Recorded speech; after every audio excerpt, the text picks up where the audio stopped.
Hello, the enviable after lunch slot. All right, as you heard this morning, our modern Treasury vision of reconciliation is in pretty stark contrast to how others do this work. We think it should be AI assisted, it should run in real time, and it should operate at the transaction or even the sub-transaction, the finest item level. Each of those things is transformative, and taken together, exponentially so. But we're operating in a space that's hard. If you have 10 items over here and 10 items over here, and you want to match them up, there's actually over 3.5 million possible solutions to the problem. It's mind-boggling.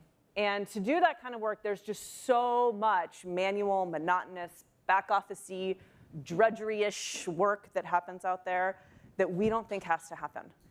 Software should do it. And it should free up teams to build better companies and processes, products, systems, et cetera. So the transformation's worth it, and that's the journey that Alegeus has been on.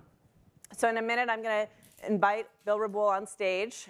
Bill is SVP of Payments and Banking at Alegeus. It's one of the largest healthcare spending platforms in the United States. And their reconciliation is black diamond level. It's high transaction volume, it's multi-party, and it's multi-hop. And it has to be reconciled for every party at every hop. So we'll get into the nitty-gritty in our conversation. But my hope for this session is that you can hear how reconciliation can run real time in such a complex environment and maybe believe it's possible in a way you didn't when you came here this morning. And Bill is also just a friend of all of us at MT. And let's come out and have a conversation. Come on out, Bill.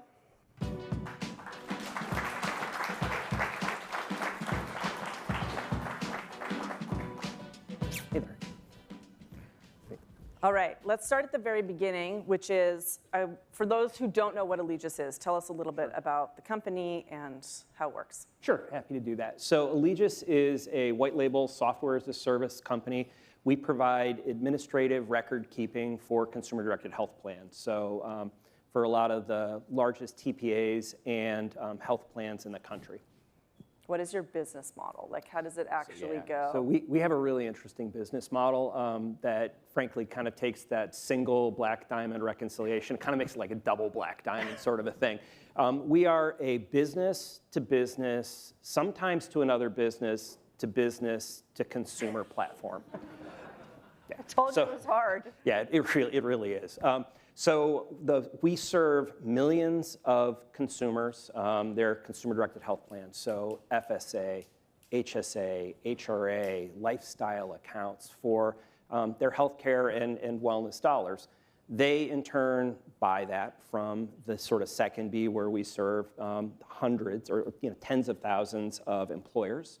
So that range from Bob's Bait and Tackle all the way up to the largest sort of national names and brands that you'd recognize, who then buy theirs sometimes through a broker, sometimes not, and then to an administrator, whether that's a health plan like an Anthem or a Cigna, or a third-party administrator, somebody like an Avi or a Flores. And then that all needs to get reconciled back at the Alegeus level, who then we take that money that moves all the way back and through to the networks. Across multiple rails, whether that's ACH, whether it's card payments, wires. FedNow is super exciting, but sort of the thought of taking all those possibilities and running them back through yet another layer really ups the degree of difficulty and complexity. And what kind of volumes are we talking, like transaction volumes at these different hops and stages? Sure. So we're running, in the billions of dollars through the platform. We run kind of like somewhere in the neighborhood of about 13 billion of volume through the platform, collectively across different payment types and hundreds of millions of transactions. Right. So millions, and then at each level we go to finer and finer grain detail. Yeah, and hopefully the millions and billions on one side equal the millions and billions at the other. Right. So that's kind of the goal of the whole thing, kind of the whole point. It's the goal, yeah. Okay, so when you have this level of scale and you're thinking about undertaking this type of transformation of reconciliation, talk us through that. Like, how did you handle recon before, and how were thinking about the chance to change it up? Yeah, so recon for us was really, it's sort of an existential thing, right? I mean, if you think about what we do, we sit in sort of the nexus of making sure that individuals who are going to the pharmacy or going to the doctor and swiping, their payment cards, that transactions happen, and that we can reconcile it all the way through. I think the key piece of this is as we're looking at that, that transaction, making sure that, I'm sorry, this is buzzing, it's making me nuts. Oh, I'm not great, sure take it why, off. So I should have taken it off. If I listened Silence your devices. yeah, so for those of you who are in the crowd who haven't silenced your devices, probably a good time to do that. I'm sorry, Rachel, That's one okay. more time. We were talking about the opportunity to transform reconciliation and how you were thinking about that given your Thanks. complexity. So given the complexity, everything that we have, right, we need to make sure that all this is happening. Today we're doing it, it's essentially brute force. The same way that a lot of the folks that I've talked to as we kind of started this, we interviewed a lot of people who are in the space who are not competitors but kind of have that same complex model. And one of the things we found is that consistently, it's done brute force. It's people looking at Excel spreadsheets, combining data, aggregating it from multiple places, making sure that whatever platform of record you have says a balance. And then kind of the moment of truth happens where you make sure all that stuff happens, and then you go to the bank and you say, okay, the platform says it should be, and does the bank say the same thing? And that's kind of the point where okay, you either leak money or you have excess money. Neither one is great. One's better than the other, but neither one is good, right? So I think the key thing that we really looked at was how do we tackle this problem, knowing that again, we're on a significant growth trajectory, and how do we continue to drive the ability to scale this? We're just adding more people and it just wasn't going to work. And that's when we saw one of our banking partners who was like, hey, there's this company called Modern Treasury. We think the problem you guys are having, you probably ought to go talk to them, and that's kind of how things got all started. This is across multiple banks and hundreds of bank accounts, the Yes. type of complexity that we're talking about, and 4 product lines. So we'll talk at the end about one of the product lines that's come all the way through to production. But this man is operating at a lot of scale and complexity of data streams coming in and out. I would love for you to share with the audience a little bit about what you call Bubba problems, like these manual processes and how they sort of never go away and compound. You have a very funny way of talking about that. So anybody who's working in the reconciliation space, you guys have the Bubba problem, you just don't know that you do. So the way I describe it in kind of with our teams is there was this guy, Bubba, who once upon a time worked for your company who said, I need this report to do something. And then the next guy comes along, and he's the next Bubba, and he's like, yeah, I know what Bubba 1 did, but I have a different way of doing it. I want this new report, new way of looking at it. And it's kind of like over time, you just keep adding up and stacking up all these Bubba reports until you get the process that you have that you're living today. And it breaks, right? And it's slow, and it doesn't do what it needs to do. So part of what ultimately drove us to start to go down on this journey is we were no longer able to scale and manage the volume of dollars in a way that we could, with definitive clarity, say we know that every dollar that's in the bank equals every dollar that's on the platform.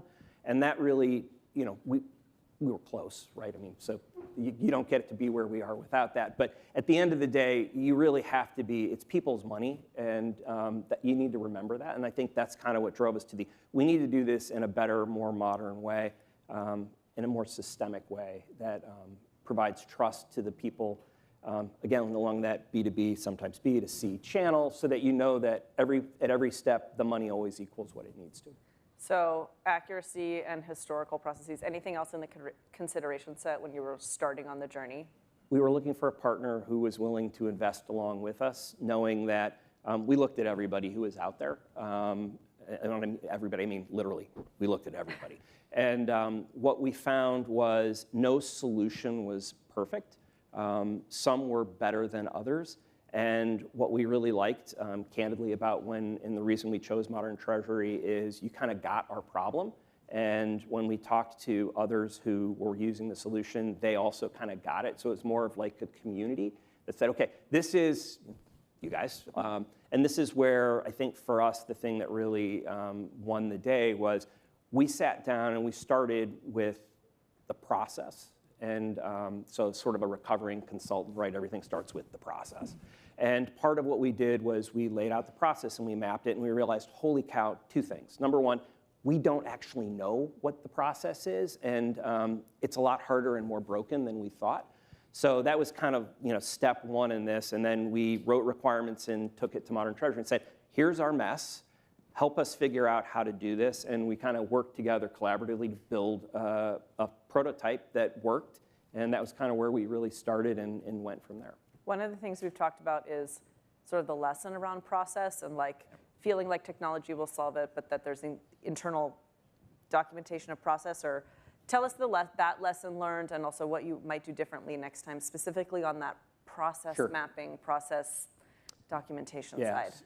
Great question, Rachel. So I think one of the key things, technology in and of itself, if you just implement it, is sort of like trading a shovel for a backhoe, right? So if you are looking to dig a hole and you trade that shovel for a backhoe, you'll get that hole dug a lot faster. You just need to make sure you put it in the right place. So part of what we did is we spent a lot of time looking at the process and really understanding how does both the information and the money move inside of our world, and doing that mapping and then starting client by client to map those things out. I was in our client conference last night, and thank you for being here. You're very welcome. And as when we showed one of our sort of the blanked out version of the funds flow map to probably about 30 of our clients, the reaction was kind of like, yeah, that's interesting, but it can't be us. And one of the guys came up afterwards and was like, hey, that looks really, we're not like that. And it's like, no, actually, that one was yours. Classic. Pause. Really? Yeah, no, it really was. And by the way, we'd really like to talk to you about what we're doing around reconciliation. First step is we need to fix our sort of B2B to B problem so that we know we've got it right. And then ultimately, we're looking to extend down all the way to the consumer level, which drove us to the other piece of it, which is the reconciliation is kind of where we started. But the power that we really see and how we're envisioning this growing and changing in the future is about adding ledgers to it and the data that comes with that and the ability to tag the transactions. Because again, the key thing about all of this is, and the other key learning is, it has to be at the transaction level, right? So I was listening to the panel before us where they were talking about the technology guys in accounting. And one of the basic principles, right, is if I have minus $2, minus $1, minus one, plus $1, plus $1, it equals 0, everything's in balance. Not exactly, right? So understanding and being able to decompile that and look at it on a transaction by transaction level is really critical to how you think about that reconciliation. And that ledgers product allows you to start to think about doing things like, instead of having 300 bank accounts, one master bank account with sub-accounts using virtual accounting driven by the ledgers. Huge, huge gain from an efficiency perspective, but also a huge gain just operationally in terms of how do you think about money movement. And then the last piece for us that was really critical in that journey is knowing that there's a payments hub on the back end of this. So not only can I make sure the payment reconciles and I know where it went, but I now don't have to worry about, okay, is it ISO 20022? Is it wire compliant? Like that's our job. That is built on the other side. I just need to make sure that whatever the dev team is feeding them from an API perspective matches what needs to go out. And then it happens. That's the magic part. It's great. All right, let's get into the actual real talk. Tell us about some lessons along the way. Like, my guess is that there's people in the audience who are you 18 months ago who are like in the middle or thinking about the transformation process, and they're going to learn some lessons along the way. So help them along. So the first lesson is it's a lot harder than you think it is, and you don't know as much as you think you know. Don't say that. But it's really. There's an excellent partnership, and this is part of where having a good tool to help you uncover and understand that is really critical. I think the key thing is, it's sort of like the way I described it as reconciliation. It's kind of like learning to sail a sailboat, right? So when you're for those of you who are sailors in the crowd in San Francisco, right? When you're sailing on a little boat and you get in trouble, you can generally muscle your way out of the problem. Right? So, okay, great, we don't understand this reconciliation, we can kind of work our way out of it. If you are on a 50-foot boat, forget it. It's all about technique, and it's about making sure that you understand how things are wired and where things are, and that you have the ability to act in a concerted, thoughtful, process-driven way. And that's kind of the lesson learned, is that if you're going to build for scale, you have to understand the basics, and you've got to have the right tools in place in order to let you act with technique as you start to scale. Because the problem doesn't get better as you get bigger. It just gets harder to solve. What didn't go well? So first piece was on us, 100%. It was harder. We underestimated how much it was, and surprise, we didn't know as much as we thought. So that was kind of lesson one. We probably, if we were going to do this, if we were to go back 18 months and start over, we probably would have done almost everything the same. I think we would have spent more time thinking and understanding the rules around how we actually reconcile. So the way that we did it was very Excel, very manual, and there was an awful lot of that sort of Bubba process that I talked about before, but also an awful lot of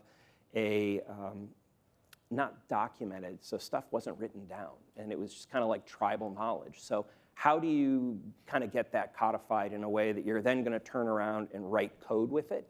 So that's part of the piece that I think didn't go as well.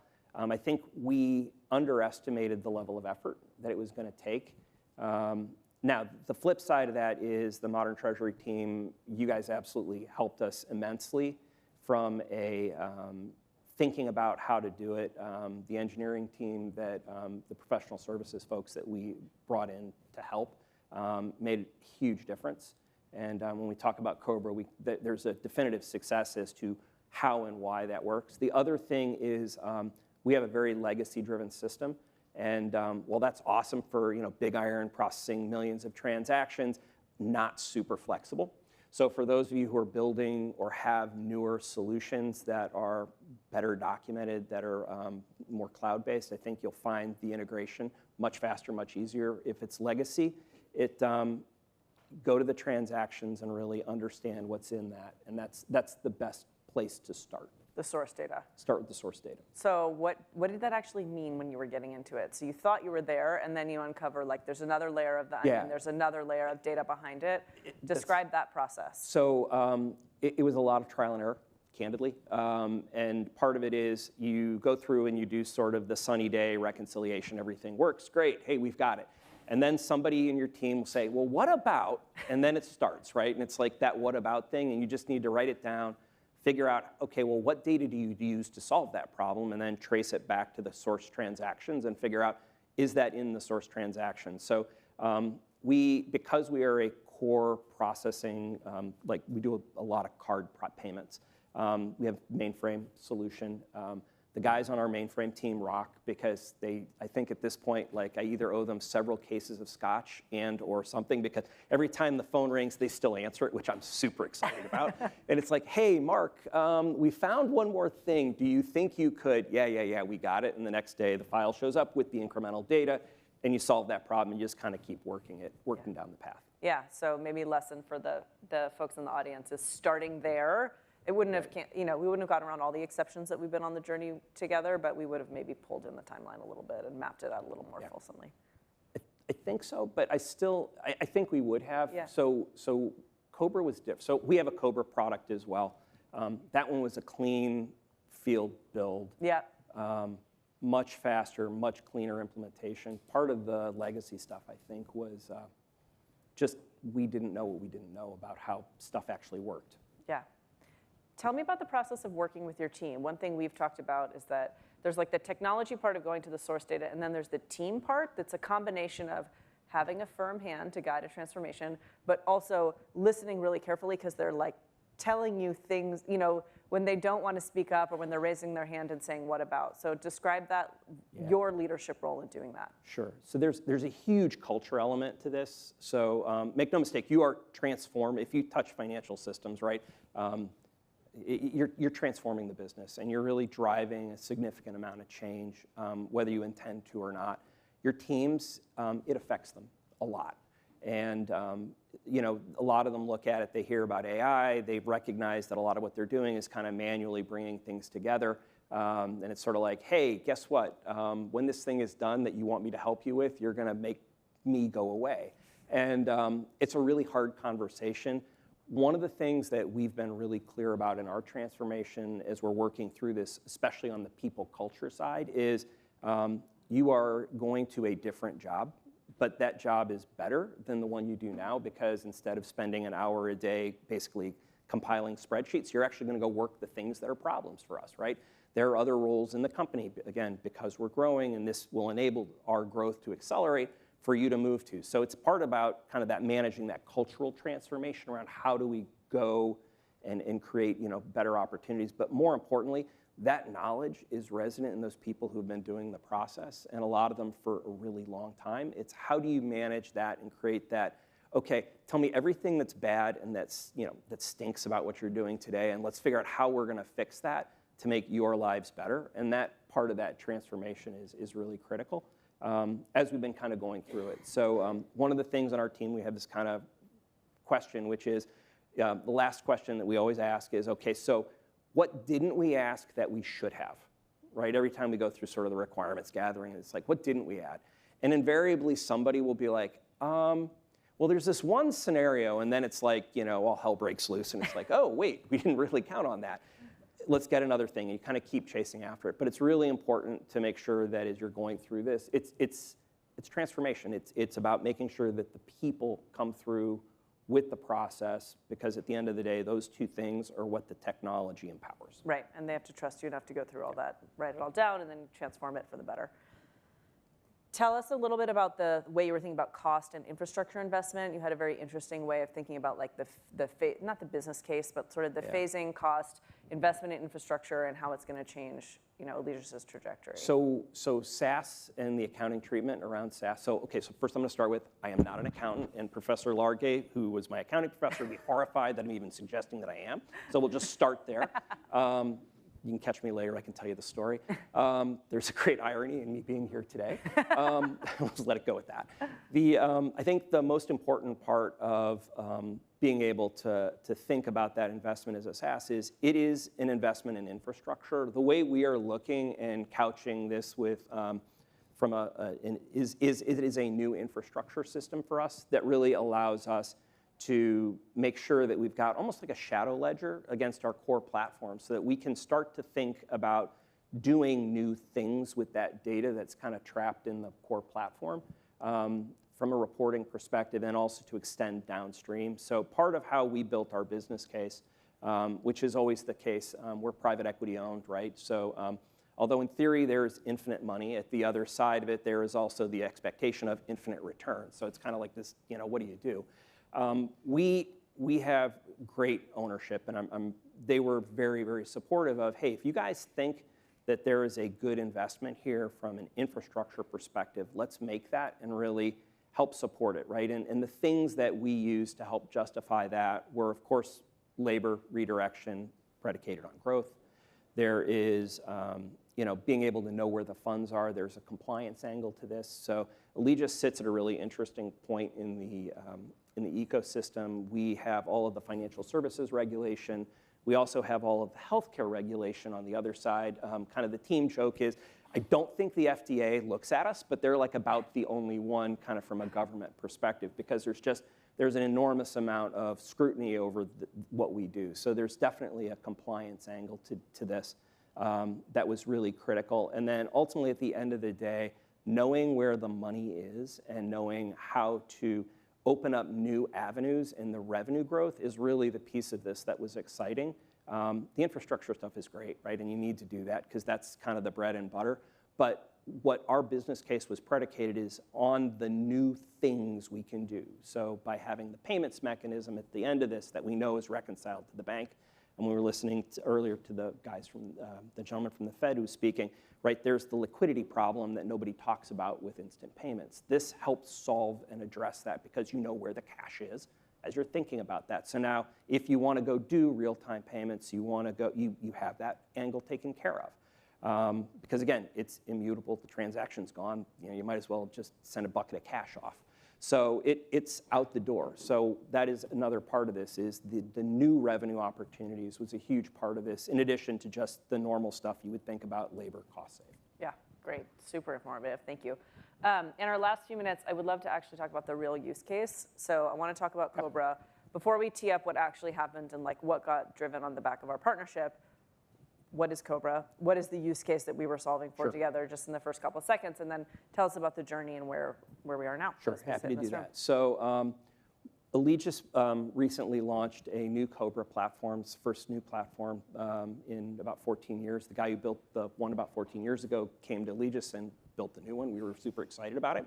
So COBRA, right, continuation of benefits. So anybody who's been let go, you're in COBRA, there's a bunch of notices. You, as the individual, are paying your premium. So effectively, this is, think about it as a payments sort of collection, and then there's a whole bunch of regulation and reporting requirements around to the administrator of the plan, to the company, and to the health plan. And all of that needs to happen at a certain point of the month in order to guarantee you coverage the following month.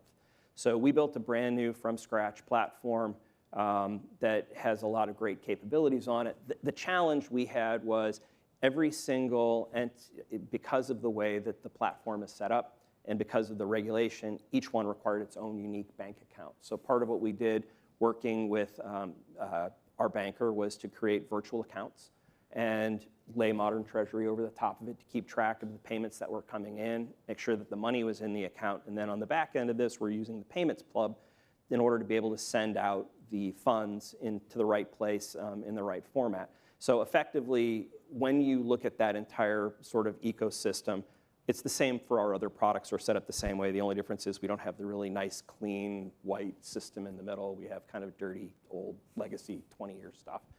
Makes it a little more difficult to implement. But we did that implementation. It was about 120 days from when we signed the contract till we were live with the reconciliation. I think it was another 30 or 60 days before we had payments piece in.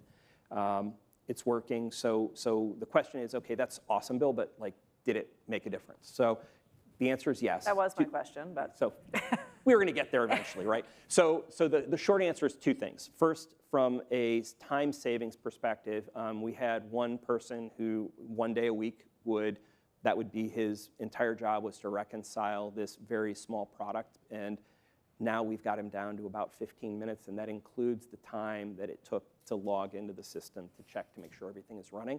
And he's one of the other pieces we're using Modern Treasury for is the entitlements. So managing the relationships with all of those myriad of bank accounts, Modern Treasury sits on top of that, and that's managing those entitlements. So it's a huge gain from an efficiency perspective because now you log into one place and it sort of pulls all the information out of all of the 300 bank accounts that we're pulling, the 3 separate banks that we work from. So really significant efficiency gain, and it's working. Awesome. Last few seconds, any lessons you want to leave the audience with as they go on a similar journey? Sure. So two quick things. First, it is worth the effort. It's a big hike to get to the top of the hill on this one. You're re-engineering and re-architecting money movement. It's worth it. The other is when you think about the use cases that you're going to do, one of the questions Rachel asked me when we were sort of talking about this backstage was what would new look like? What else could you do with it? And I couldn't answer the question, mostly because, candidly, there are so many opportunities that are unlocked through the combination of what we're building. I don't know what we're going to do with it, but I'm really excited about, and I know there's revenue opportunities coming out of this. I can't think of a better place to close. Thank you, Bill. You're amazing. Thank you. Thanks. Thanks, everybody. Thanks. All right. Thank you. All right, let's do it. Good.